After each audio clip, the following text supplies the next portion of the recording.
श्री सुखदेव जी से विनय करते हुए राजा परीक्षित बोले, हे महात्मन, आपने सूर्यवंशी एवं चंद्रवंशी राजाओं तथा ऋषि मुनियों का वृत्तांत सुनाकर मेरे मन के संतापों का हरण किया। आपकी दयामयी वाणी से मैं धन्य हुआ।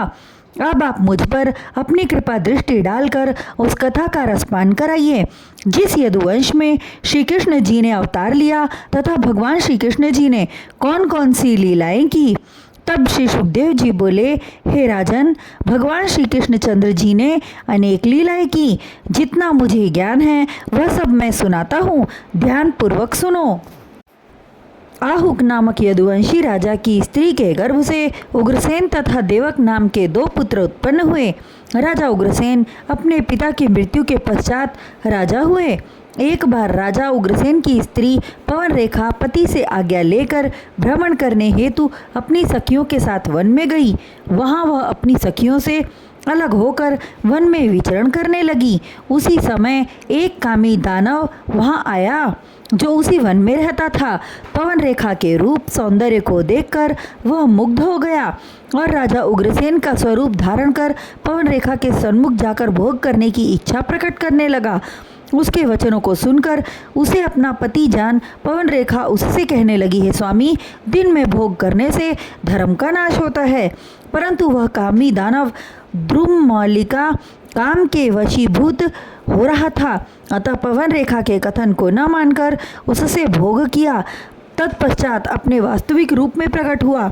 उसकी वास्तविकता जानकर पवन रेखा अत्यंत क्रोधित होकर कहने लगी, अरे दुष्ट दानव, तूने कपट रूप धारण कर मेरा धर्म भ्रष्ट किया, इसलिए तुझे नरक भोगना होगा। रानी के वचनों को सुनकर वह बोला, हे रानी, तू मुझ पर क्रोध करके शाप न दे। तेरी कोख बंद देखकर मुझे अति चिंता हुई। तेरे साथ भोग करके मैंने अपने समस्त शुभ कर्मों का फल तुझे दे दिया। तेरे गर्भ से एक महाबलशाली, एक प्रतापी बालक जन्म लेगा और समस्त भूमंडल के राजाओं को जीतकर एक छत्र राज्य करेगा। उसे मारने के लिए स्वयं श्री नारायण अवतार लेंगे। हे राजा परीक्षित, रानी पवन रेखा के गर्भ से 10वें माह में उस गर्भस्थ बालक का जन्म हुआ। उसका नाम कंस हुआ। कंस जब 5 वर्ष का हुआ तब वह अपने दुष्ट स्वभाव से प्रजा को सताने लगा। अन्य बालकों को ले जाकर यमुना के जल में डुबोकर मार डालता। प्रजा के दुखों को देखकर राजा उग्रसेन ने कंस को समझाया, परंतु उनके समझाने का उस पर कोई प्रभाव न हुआ। श्री सुखदेव जी बोले, हे राजा परीक्षित, जब कंस युवा हुआ तब जरासंध ने अपनी दोनों कन्याओं का विवाह कंस से कर दिया और कुछ दिन तक कंस ने अपनी स्त्रियों के साथ विहार किया। तत्पश्चात वह अपने पिता उग्रसेन को राज सिंहासन से उतारकर स्वयं राजा बन बैठा और उन्हें कैद खाने में डाल दिया और राज्य में ढिंढोरा पिटवा दिया कि मेरे राज्य में यज्ञ, तप, दान एवं पूजा मेरे लिए हो। देवताओं का पूजन पूर्ण रूप से वर्जित कर दिया है। हे राजा परीक्षित, कंस के भय से सभी शुभ कर्म बंद हो गए, जिससे पृथ्वी पर पाप का भार बढ़ने लगा। उस भार से दुखी होकर गौ का रूप धारण कर वह ब्रह्मा जी के पास जाकर अपनी व्यथा कहने लगी, हे पितामह, मेरी रक्षा कीजिए, मैं पाप के भार से दबी जा रही हूँ। ब्रह्मा जी उसे लेकर शिव जी के पास गए।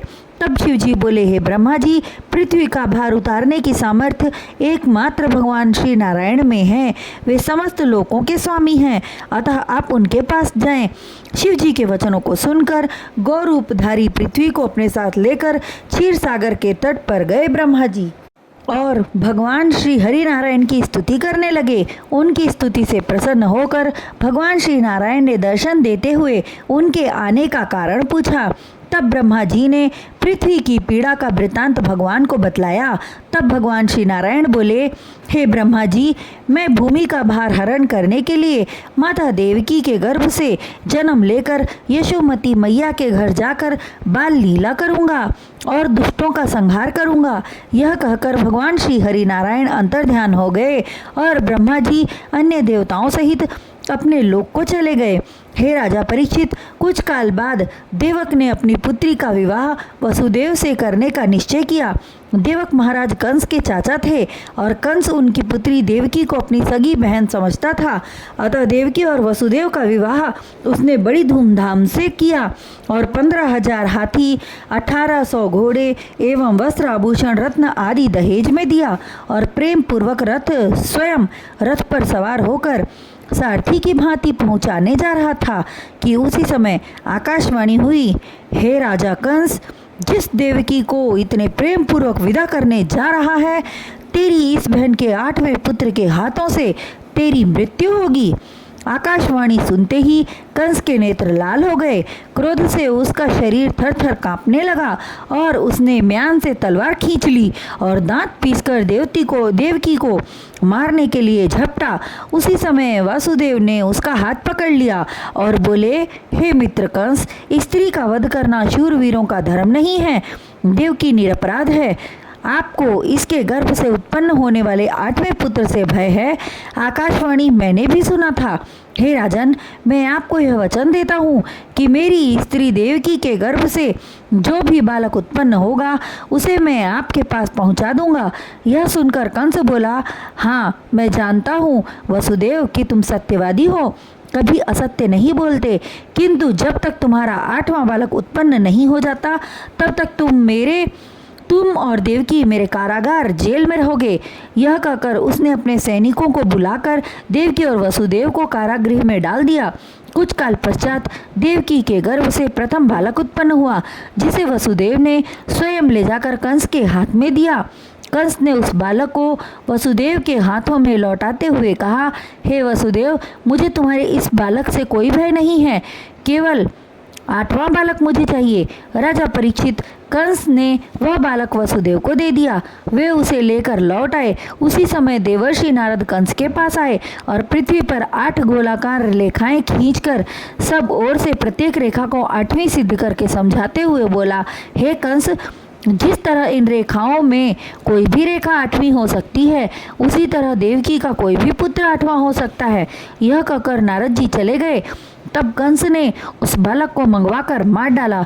नारद जी ने यह भी कहा था कि गोकुल में देवताओं का अंश प्राप्त कर कई बालक जन्म लेंगे, वे भी तुम्हारे शत्रु होंगे। तब कंस ने प्रलंबासुर, अघासुर, बकासुर एवं केशी आदि असुरों को बुलाकर ब्रज के समस्त बालकों को मार डालने का आदेश दिया।